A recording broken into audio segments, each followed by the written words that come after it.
네, 이재명 대통령이 SNS를 통해 대한상공회의소 보도자료를 가짜뉴스라고 맹비난하면서 파장이 커지고 있는데요. 정부가 엄중 대응에 나서자 야당에서는 가짜뉴스 몰이가 과하다고 비판했습니다. 네, 여당 내에서는 2차 특검 후보자 문제로 또다시 불협화음이 표출됐는데요. 정치권 이슈 두 분과 짚어봅니다. 이승원 민주당 전략기획 부위원장, 윤기찬 국민의힘 법률위 부위원장과 함께합니다. 어서 오세요. 안녕하세요. 자, 먼저 이재명 대통령이 SNS를 통해서 대한상공회의소를 비판했습니다. 그러니까 상속세로 자산가 2,400명 탈한국, 한국을 벗어났다 이런 대한상공회의소의 비판 내용들이 나오자 직격을 했고 또 덥석문 보수 언론까지 문제다 이렇게 지적을 했는데 여기에 대해서 어떻게 보세요? 그러니까 좀 이해하기 어렵습니다. 대한상의 같은 경우는 법정 단체이고 굉장히 정보력이 빠른 단체거든요. 그런데 어떻게 뭐 100만 장자들이 엑소더스다, 한국을 떠난다, 상속세가 너무 많다, 뭐 이런 지적을 했는데 매년 2,400명이 갑자기 최근 1년 사이에 2배로 늘었다는 거예요. 근데 실제 정부 기관에서 확인해 보면 139명에 불과해요. 10억 이상 자산가가 나간 건. 근데 이건 굉장히 일반적인 숫자거든요. 뭐 해외 이민이라고 하는 것은 있을 수 있기 때문에요. 그래서 도대체 이 2,400명이라는 숫자가 어떻게 나왔냐라고 봤더니 영국의 한 자문업체인 거예요. 이민 자문업체. 그러니까 이 사람들 입장에서 뭐 이민이 많아야지 좋은 거잖아요. 그래서 통계가 말도 안 되는, 즉 한국이 자산 유출 4위다 뭐 이런 식으로 얘기를 해놓은 거예요. 네. 근데 알고 봤더니 영국의 조세적인 네트워크에서 이 사람들의 주장이 다 틀리다라고 조목조목 반박이 났거든요. 근데 이런 소규모 이민 자문업체의 어떤 그런 조사를 갖다가 마치 사실인 양 대한상의가 인용해서 국부가 유출되고 있다. 상속세가 뭐 줄여야 된다. 뭐 정책적으로 상속세가 줄여야 되는 문제는 이재명 대통령도 얘기를 했었거든요. 그런데 이렇게 가짜 조작 정보를 가지고 대한상의가 왜 이렇게 했을까? 이 정도의 검증도 못했나라고 하면서 굉장히 비판을 했고요. 대한상의가 즉각 잘못했다 사과를 했습니다. 예. 정부는 이번 가짜 뉴스에 대해서 단호하게 조치하겠다는 입장인데요. 오늘 경제단체 긴급현안 점검회의에서도 김정관 산업부 장관이 강경 대응을 예고했습니다. 함께 듣고 오시죠. 다수의 해외 언론과 연구기관이 해당 자료의 신뢰성에 심각한 문제가 있다고 지적했으나 대한상의는 최소한의 검증 절차조차 거치지 않은 채 이를 인용 확산했습니다. 정책적 목적이 어떠하든 신뢰할 수 없는 자료를 사용하는 것은 공적 역할을 수행하는 법정 단체가 결코 해서는 안 될 일입니다. 이는 국민과 시장을 혼란에 빠뜨리고 정책 환경 전반에 대한 신뢰를 훼손하는 심각한 사안입니다. 산업부는 해당 보도자료의 작성, 검증, 배포 전 과정에 대해 즉각 감사를 착수했습니다. 감사 결과에 따라 담당자의 문책, 법적 조치 등 엄중하게 책임을 물을 것입니다. 네, 김정관 장관은 대한상의가 최소한의 검증조차 걸치지 않고 인용하고 이걸 확산시켰다라고 비판을 했는데 법적 조치까지 예고했어요. 어떤 조치 가능합니까?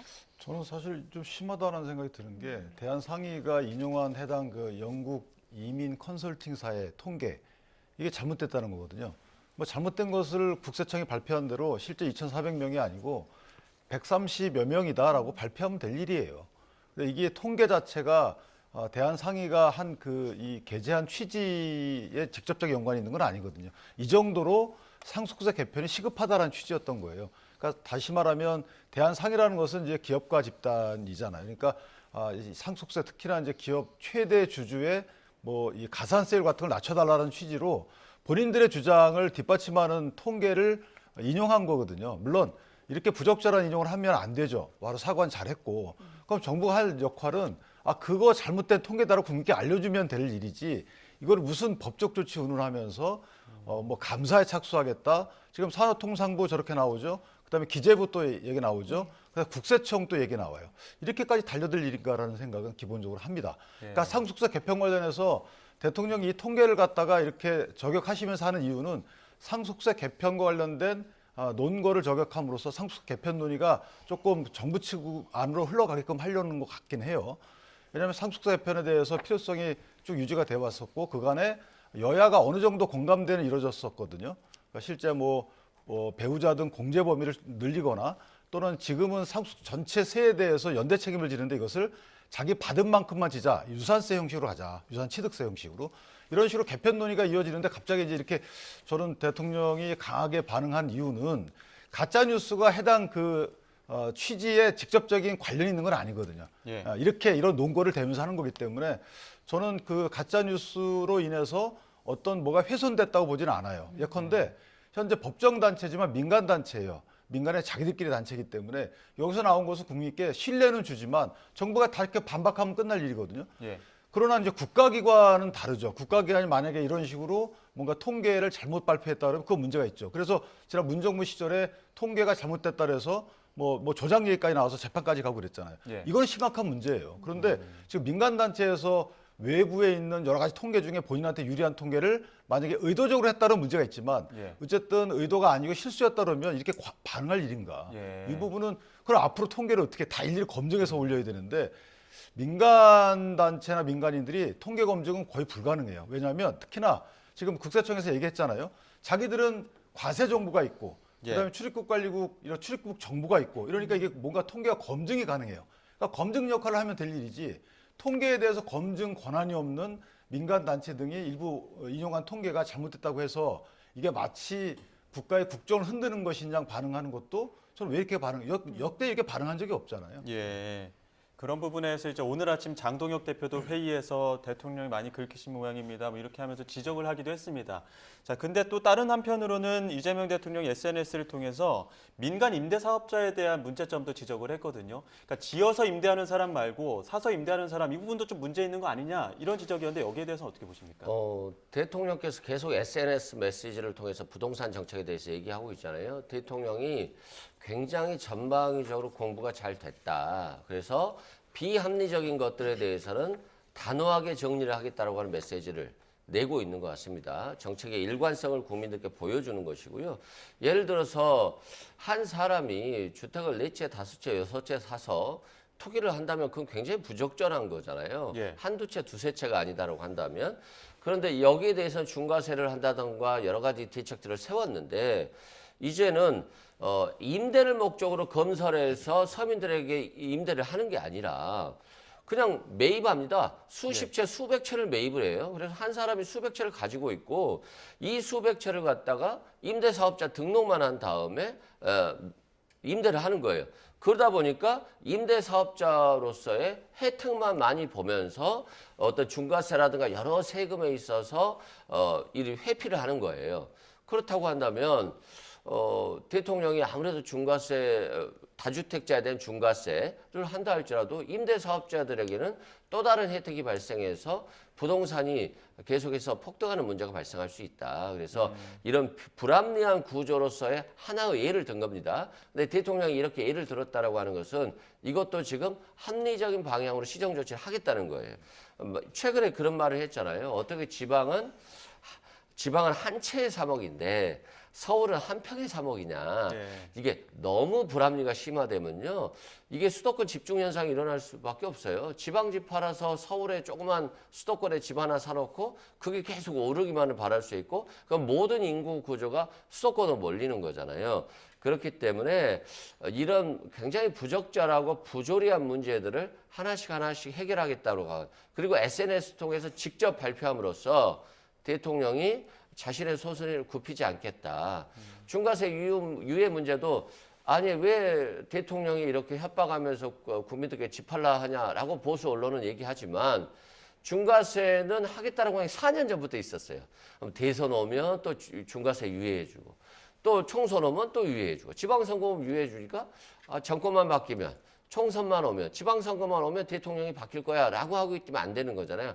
이번에는 절대 어떤 정치를 위해서 국민의 어떤 세금 문제라든가 부동산 문제를 절대 놓치지 않겠다라고 하는 강력한 메시지를 냈다라고 보시면 될 것 같습니다.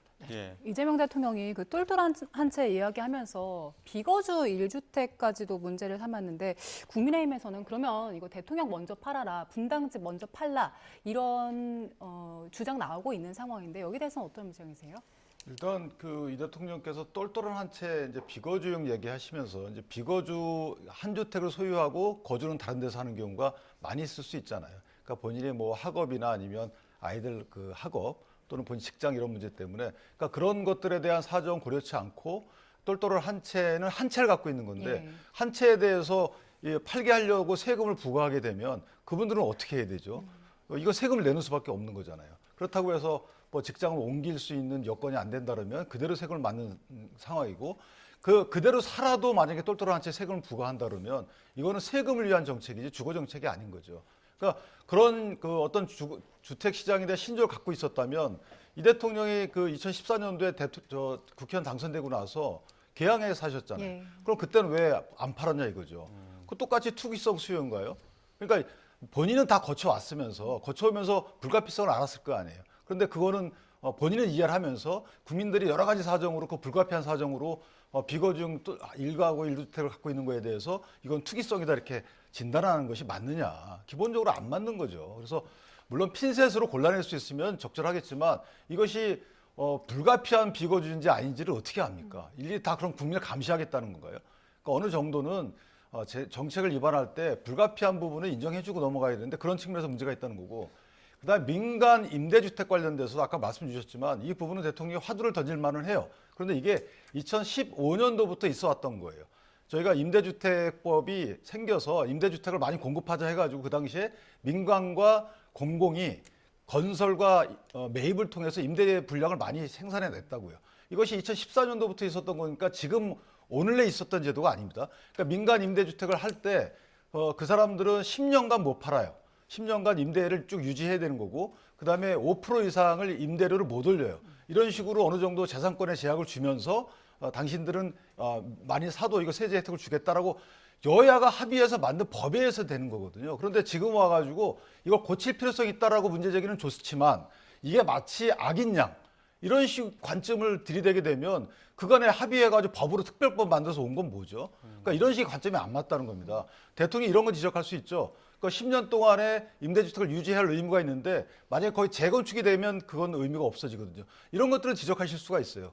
그럼 뭐 재건축 그 해당 부분을 사가지고 한 4년 정도에 재건축될 것을 임대 등록을 해가지고 4년 후까지 딱 유지한 뒤에 팔아버리면 그럼 당신들은 이거 부당이득 아니냐 이런 식의 문제 제기는 가능한 거죠. 그러니까 예. 그런 법의 허점을 메우는 식의 문제 제기는 좋지만 일반적으로 민간 매입 임대주택 제도가 문제 있다. 이거는 저는 동의하기 어려워요. 예, 공론의 과정이 필요하다는 말씀도 해주셨는데요. 민주당 내부 이야기도 좀 해보겠습니다. 내부라고 하기에는 이제 청와대와의 관계에서 좀 틀어진 부분들이 있기 때문에 이 부분을 짚어볼 텐데요. 대통령이 여당의 특검 추천 두고 강력한 유감을 드러낸 것으로 밝혀졌습니다. 대장동 변호인 출신 이건태 의원이 대통령에 대한 배신으로 규정하면서 당청의 불협화음이 심상치 않은 분위기인데요. 관련 목소리부터 듣고 오시죠. 김성태의 변호인이었던 전준철 변호사를 추천한 것은 이재명 대통령에 대한 배신이며 민주당 당론에 대한 명백한 반역입니다. 정청래 대표는 이번 사안을 철저히 감찰하고 책임자를 엄중히 문책해야 합니다. 이 사안은 가벼이 덮고 가려 한다면 그 뒷감당은 온전히 정 대표 본인의 몫이 될 것입니다. 이성년 조계호 최고위원은 본인이 추천한 사실을 인정한 이상 책임을 지고 최고위원회에서 사퇴하십시오. 정청래 대표는 여러 가지 요소를 종합적으로 고려하여 행사된 대통령님의 인사권에 대하여 논란이 발생한 데 대하여 당의 인사 검증 실패로 대통령님께 누를 끼쳐드린 데 대하여 죄송하다는 입장을 가지고 있습니다. 윤석열 검찰총장으로부터 핍박을 받았던 검사였다 하더라도 더 세밀하게 살피지 못한 것은 검증 실패입니다. 정청래 대표는 향후 재발 방지를 위해 후보자 추천 경로의 다양화와 투명성 강화, 추천과 심사 기능의 분리 등 당내 검증 절차를 보강하도록 노력할 것입니다. 김성태 전 회장의 변호인으로서 이재명 대통령을 지적했었던 그 변호사, 이 전준철 변호인을 특검으로 추천한 문제 이 부분을 두고 지금 그 사실상 영린을 건드렸다 이런 이야기 나오거든요. 어떻게 보십니까? 저는 뭐 개인적인 감정이라기보다는 좀 이번에 이 특검을 추천하면서 좀 문제가 많았다. 어떤 분야냐면 특검을 추천할 때 각 최고위원들이 추천할 수 있죠, 대표에게. 근데 마치 이성윤 최고위원이 혼자서 판사 출신 1명, 검사 출신 1명을 추천했다라고 지금 얘기가 나오고 있잖아요. 본인 스스로도. 그럼 왜 최고위원들이 많은데 이건태 의원만 추천을 했을까? 여러 명이 추천을 하더라도 대표께서 각자의 추천만 받고 이걸 공유하지 않으면 이게 언론에 노출되지는 않거든요. 그래서 여러 명의 추천을 받고 또 최고위원 내부에서 좀 검증 절차가 좀 있어야 되잖아요. 이 사람은 이렇다던데 저 사람은 저렇다던데 하면서 검증하는 절차를 좀 거치셨어야 되는데 지금 검증 절차가 작동이 안 됐어요. 비밀성만 중요시하다 보니까.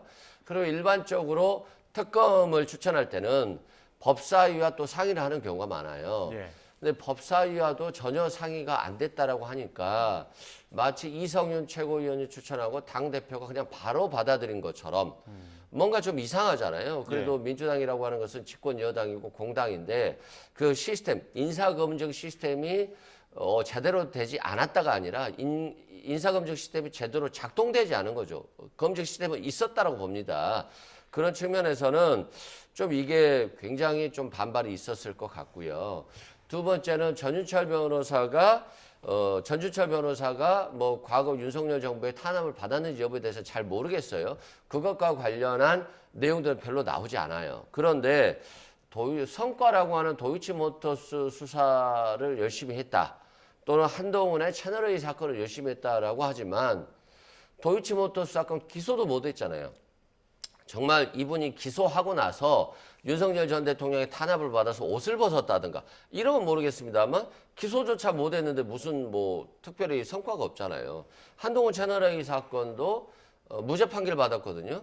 그렇다고 한다면 이분이 정말 뭐 제대로 일을 해서 소신 있게 일을 하고 그 결과 윤석열 정부의 탄압을 받은 서사가 있어야 되는데 별로 그 성과도 없는데 또 본인이 그냥 빨리 옷 벗고 나가버렸는데 이게 지금 이 말이 맞나라고 하는 의문이 있어서 이 부분에 있어서 지금 민주당 당원들이 사이에서 굉장히 조금 반감이 많아졌다라고 보면 될 것 같습니다. 네. 오늘 그 최고위 회의에서 이성윤 최고가 추천 경위 설명을 한다고 하는데 설명이 이루어지면 어느 정도 이 상황이 해결될 수 있을 거라고 보세요? 상황이 쉽게 해결되지는 않을 것 같고요. 이게 이제 이성윤 최고가 추천할 수 있어요. 이성윤 최고위원이 2명 아니라 3명도 추천할 수 있잖아요.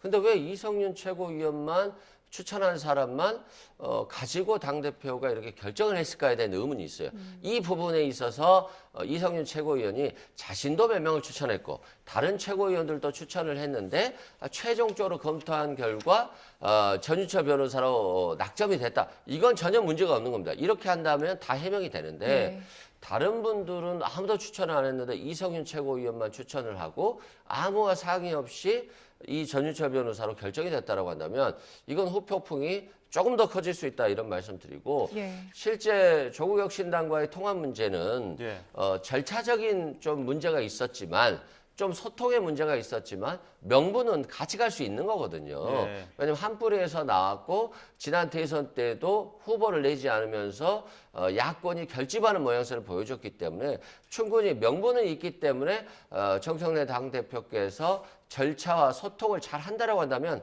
합당으로 갈 가능성이 높았습니다만 이번 이 지금 전준철 추천 사태와 관련해서 조국혁신당과의 합당 문제도 상당히 어렵게 꼬여가고 있다라고 말씀드립니다. 말씀하신 것처럼 그 합당 문제도 그렇고 검찰개혁안의 그 민주당 발표안도 그렇고 지금 이 전준철 변호사 추천 문제도 그렇고 계속 쌓이다가 결국엔 임계점에 달했다 이런 이야기들이 많이 나오고 있거든요. 어떻게 보십니까? 아니 그 본인들 이제 뭐 당정 간에 사실 공익과 관련 없이 이루어지는 헤게모니 싸움이라고 보고요.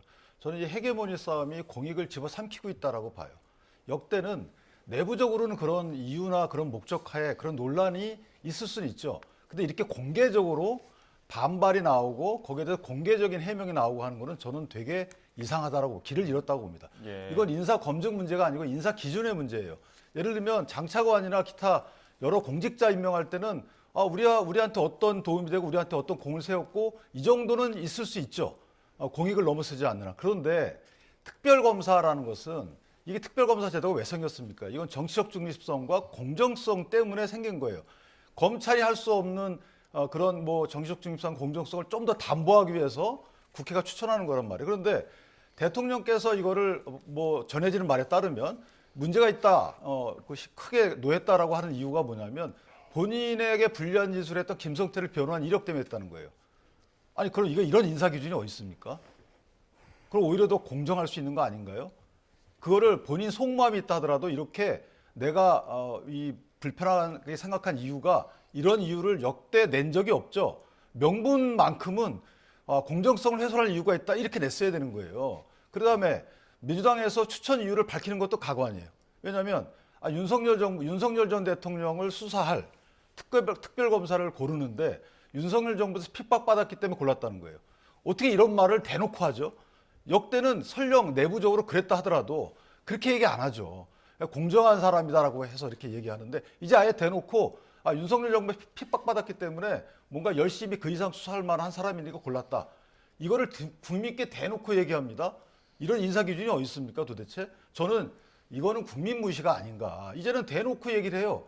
우리들한테 유리한 사람 이기 때문에 골랐다. 아니야. 대통령한테 불리한 사람이기 때문에 얹잖아 했어. 서로 공방하고 사과해요. 아니 이게 있을 수 있는 일인가요? 네. 근데 이제 여기서 설명드리면 자꾸 아니 뭐 김성태 씨 변호했기 때문에 안 됐다. 그러니까 뭐 사적 감정이다 하시는데요. 논쟁의 여지가 있으면 안 하는 거예요. 그게 특검이에요. 당연히 특검은 공정해야 되기 때문에 논쟁의 여지가 없어야 되고 두 번째는 김성태 씨가 쌍방울 전 회장인데 이 사람의 진술을 믿을 수가 있나요? 오락가락 했잖아요. 선거 전에는 적당히 줄타다가 선거 끝나니까 윤석열 전 대통령이 검찰에 열심히 부역해서 허위 진술들 많이 해준 걸로 지금 확인되고 있잖아요, 하나씩. 그리고 김성태 씨가 뭐 검찰 수사받으러 갔다가 쌍방울 임직원들 같이 구속돼 있는 사람들하고 연호에 술 파티 했다라고 했잖아요. 이화영 부지사가 이 얘기했을 때 말도 안 되는 소리라고 하면서 검찰도 큰 소리 치고 김성태 씨도 전혀 그런 적 없다 하잖아요. 근데 연호와 술을 김성태 씨 직원이 샀다는 거 아니에요. 그리고 술을 섬기기 위해서 음료수팩에다 넣어서 갖고 그런데 이것들을 검찰이 용인해 줬다는 거잖아요. 원래요. 공범들 수사할 때는 철저히 분리합니다. 교도관들이 다 감시하고 있어요. 그런데 교도관들도 다 무마해 주는 거잖아요. 교도관들도 모른 척하고 검사도 모른 척해서 한 방에 모여서 범죄자들끼리 진술 맞추면서 술 먹고 있었잖아요. 이게 되겠습니까? 이 진술이 제대로 되겠어요? 근데 그게 대북송금 사건이에요. 자신들의 회사를 주가 조작하거나 자신들의 회사를 키우기 위해서 북한에 돈을 줬을 가능성이 매우 높아요. 그럼에도 불구하고 마치 이게 이재명 대통령이 문재인 양 가는 것은 부적절하다 말씀드립니다. 네. 제가 한마디만 짧게 말씀드리면 전주철 변호사는 스스로 밝히길 본인은 대북송금 사건 관련된 혐의 사실에 대한 변론을 한 적이 없다. 횡령 배임만 했다라고 밝혀요. 예. 알겠습니다. 자, 이번엔 주제를 바꿔서 그 조국 혁신당과 합당과 관련된 갈등에 대한 이야기 나눠보겠습니다. 일단 조국 대표가 민주당의 최후 통첩을 날렸는데요. 13일 전까지 합당에 대한 민주당의 공식 입장을 결정해달라 이런 겁니다. 민주당은 내일 의총에서 합당의 뜻을 모을 수 있을지 관심인데 관련 목소리 함께 듣고 오시죠. 민주당에 묻습니다. 지금 민주당 내부에서 벌어지는 상황이 비전과 정책에 대한 생산적 논쟁입니까? 아니면 내부 권력 투쟁입니까? 어떠한 미략도 없었습니다. 저와 조국혁신당을 내부 권력 투쟁에 이용하지 마십시오. 2월 13일까지 공식적이고 공개적인 답변이 없으면 조국혁신당은 합당은 없는 것으로 하겠습니다. 그 답을 시한을 지키기 위해서 하는 것은 아니고요. 저희도 어차피 이 문제를 설 전에는 그렇죠. 가급적 정리해야 된다는 공감대는 다 있던 것이고요. 저희 나름대로 안에 로드맵도 있었는데 그것이 마침 10일 날 의원총회가 잡혔고 그러기 때문에 그날이든 그 다음 날이든 뭐 그런 정도에서 최고위원회가 열려서 비공개 최고위원회 열려서 아마 이 입장이 정리가 되지 않겠나 이런 생각을 해봅니다. 알겠습니다. 네, 조국 대표는 이번 주 금요일 13일까지 일단 최후 통첩을 날렸습니다. 답을 달라.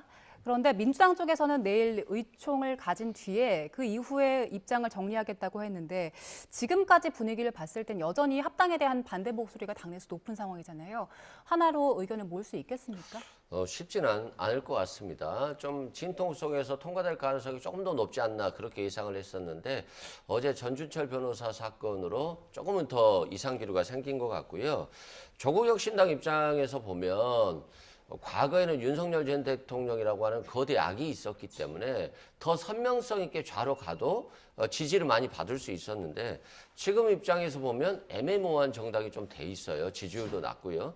그렇기 때문에 설 전에 조국 혁신당 입장에서는 정리를 해줘야 됩니다. 조국 혁신당도 지방선거를 어떻게 치를지가 나와야 되는데 너무 늦어지면 안 되거든요. 그래서 조국 혁신당 대표의 말은 맞다라고 말씀드리고 다만 민주당 내부에서 지금 합당을 하는 것이 당원들 입장에서 이게 맞는 것인가에 대한 고민이 많이 있어요. 그래서 이게 자칫 잘못하면 뭐 지분 나눠 먹기다, 또 당명을 개정하지 안 하냐 이 논리로 가버리면요. 지방선거에서 오히려 굉장히 감점 요인이 될 수 있어서 조심스럽거든요. 그래서 의총에서 활발하게 논의하고 의총 내부에서 열심히 싸우고 딱 의총이 끝나면 그 결과대로 깔끔하게 가는 것이 민주당이기 때문에 저는 의원들이 또 정청래 대표가 현명하게 잘 논의해서 결정을 할 거라고 봅니다. 네, 내일 의총 결과를 한번 좀 주목해서 봐야 될 것 같고요. 한동훈 전 대표 이야기 해보겠습니다. 어제 그 토크 콘서트가 있었는데 자신의 제명을 김용균 프로젝트와 비교했습니다. 윤 전 대통령이 시작한 프로젝트를 장동혁 대표가 마무리했다 이렇게 주장했는데 지도부의 반응까지 묶어서 한번 듣고 오시죠. 제가 정치하면서 여러 못 볼 걸 당하고 그리고 제명까지 당하면서도 여러분 앞에 당당히 섰습니다. 제가 제 풀에 꺾여서 그만둘 거란 기대를 가지시는 분들은 그 기대를 접으십시오. 조작이 드러나니까 이제는 장동혁 대표가 직접 나서서 당감이나 윤리위조차 근거가 없어서 발표하지도 못한 허위 뇌피셜을 떠들어댑니다. 결국 윤석열 대통령이 시작한 김옥균 프로젝트를 장동혁 대표가 마무리한 것입니다. 모든 정치적 사안을 상당히 프레임으로 보시려고 하는 성향이 있더라고요. 국민의힘의 그 지난 1년 동안의 소위 정치 행위들을 전부 다 한동훈 전 대표를 몰아내기 위한 과정으로 그렇게 해석을 하시는 건 상당히 곤란하죠. 알겠습니다. 너 잘 모르고 제명했네 이렇게 말씀을 자꾸 하세요. 그런데 최고위는요. 모든 자료를 다 가지고 와서 분석을 하고 제명 결정을 내리는 곳이 아닙니다. 윤리위의 결정을 신뢰할 것인가 아닐 것인가만 결정하는 곳입니다. 예. 제명 이후에는 첫 공개 석상이었었는데 토크 콘서트는 성공리에 그 새몰이 좀 했다 이렇게 판단하십니까? 네, 새몰이에는 성공한 것 같고요. 저는 조금 예상했던 부분은 조금 더 크게 갈 줄 알았어요. 그러니까 거기서 한동훈 전 대표가 얘기하는 그 기조나 아니면 내용들이 조금 이재명 대통령이나 아니면 민주당 등 그러니까 내가 보수를 위해서 이렇게 큰 그림을 그리고 가겠다라는 식의 큰 그림인 줄 알았는데 다소 이제 김옥균 프로젝트 그다음에 뭐 윤리위원회 제명 과정 이런 것들은 언급하지 않는 게 어땠을까? 오히려 내가 새몰이하는 것이 내가 정치적인 자산이 이 정도다라고 해서 앞으로 이렇게 나아가겠다라고 국민께 약속하는 자리가 아니고 보호막을 치는 자리 같은 느낌을 받았거든요. 그래서 그 부분은 다소 조금 기조가 예상 외였다, 저 개인적으로 이렇게 생각을 하고 한동훈 전 대표는 지난 2023년도 12월경에 저희 비대위원장으로 왔는데 그 전에 장관과 비대위원장은 특정한 성과를 기출해서 얻은 자리였어요. 그러니까 장관은 이전에 국정농단 사건의 수사를 통해서 뭐 세간에 화제가 된 이후에 장관이 됐고 그 다음에 이제 비대위원장도 마찬가지로 장관 시절에 열심히 하셨죠. 그래서 비대위원장이 윤 전 대통령의 사실은 기여가 없었다고 볼 수 없는 그런 그 경위로 다 비대위원장이 됐고 그 기대를 상당히 많이 받았죠. 근데 그 기대에 있어서 비대위원장 시절에 있었던 총선에서 대패했어요. 그러니까 기대가 성과로 이어지지 못한 상태였거든요. 그러니까 지금쯤이면 사실 이 자리에서는 내가 이런 성과가 있었다고 말씀하셔야 되는 거예요. 이런 성과가 있는 것이 아니고 나는 이런 박해를 받았다는 거잖아요. 그러니까 이런 성과가 있음에도 불구하고 나를 쫓아냈다가 아니고 나는 이런 성과에 대한 말씀을 안 하시고 그냥 나는 피해자다, 박해받았다, 날 쫓아낸 거다 이런 식의 그러니까 이어지는 그 어떤 기조는 조금 의아하다. 그래서 앞으로는 저는 개인적으로 보수의 리더급 정치인이기 때문에 실제 이 나라가 어떻게 흘러가야 되고 이 나라가 어떻게 흘러감에 있어서 이재명 대통령이 펼치고 있는 정책 기조가 이런 게 문제가 있고 이렇게 보수층을 등에 지고 앞을 향해 있어야 되는데 보수층을 앞에 있고 진보층을 등에 지고 있기 때문에 저는 이 부분에 대한 본인의 태세 전환이 필요하지 않을까 이렇게 생각합니다. 예, 알겠습니다. 여기까지 듣겠습니다. 지금까지 이승훈 민주당 전략기획부위원장, 윤기찬 국민의힘 법률위부위원장 두 분과 함께했습니다. 고맙습니다. 고맙습니다.